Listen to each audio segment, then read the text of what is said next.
Gaffer, it was defeat on the weekend, but it was a really strong performance. It must be one of the more frustrating defeats of the year when you play that well, you don't get anything for it. What are your reflections a few days on? No, they are. They can be horrendous. The feeling around it can be horrendous when you've been so dominant. But you're only ever as dominant as the chances you convert, and it's been over the first third of the season. That's been the biggest thing. I think we're probably 15 points behind where we should be if we actually met our chances to goals ratio, but we're not. But the positive thing was after the Eastleigh game, where I kind of reflected that performance had been in training.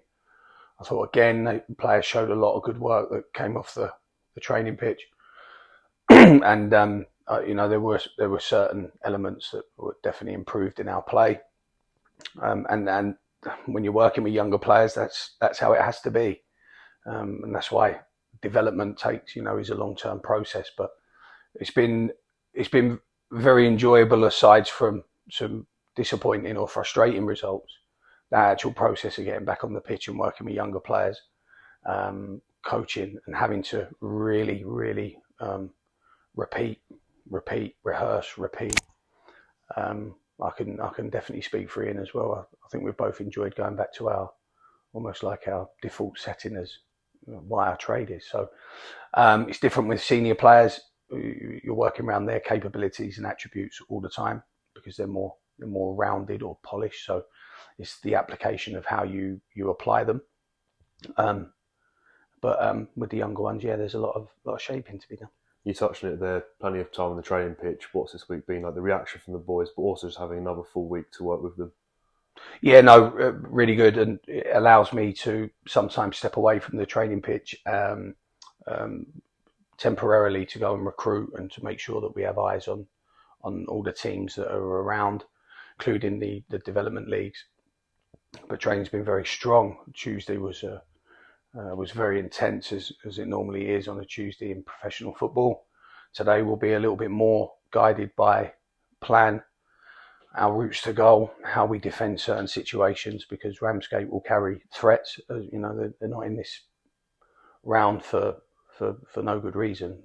They're justifiably where they are, and so we'll have to be prepared both in and out of possession.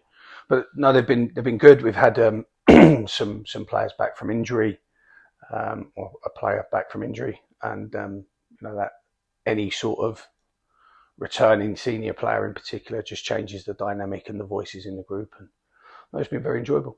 And of course, change of competition, the FA Cup, it's a chance for a new focus, some sort of renewed optimism. What have you made of Ramsgate in your preparations, and what can we expect of them this weekend? Well, they're like they are the team in their league, and they're I would assume that they are quite revered within their division. Players like Lee Martin and had a very good EFL career. He started at Man United. Medialito's had a very good career. Joe Alul was captain for Maidstone for a long time. They've got some players that have had very, very good careers. So, and they're in a good vein of form, which always helps. Then you add the fact that it will be a big attendance for them on Saturday, for Ramsgate on Saturday. That'll give them another 20% straight off. So it'll be a tough game. We saw how tough Hemel was, over the two legs. Tough games, really tough games. But we need to see it as an extension, rather than renewing our optimism for an FA Cup. We need to keep that renewed optimism for our season, which is still very, very much alive. And we need to just carry on that work that we've started. Maybe change a thing or two based around the opponent and what the needs of the objectives of the game are, and carry on really pushing, because if we can build that belief around our conversion of chances, we're a very, very good team. And finally, what's the squad looking like for the weekend? I think we should have Habergum should be back in the squad and available. I think Akinola will be back in the squad and available. Question marks over Moss and Grego Cox at the moment. but I think everyone else will be fine. I think everyone else will be okay. Obviously, we haven't got Pavey and Walker, so there's a few there that that can't take part. But no, we'll be as strong as we can be, and it's really important we're as dynamic as we can be. I think that dynamic and intensity will play a huge part come Saturday. Darren, thank you for your time. Thank you.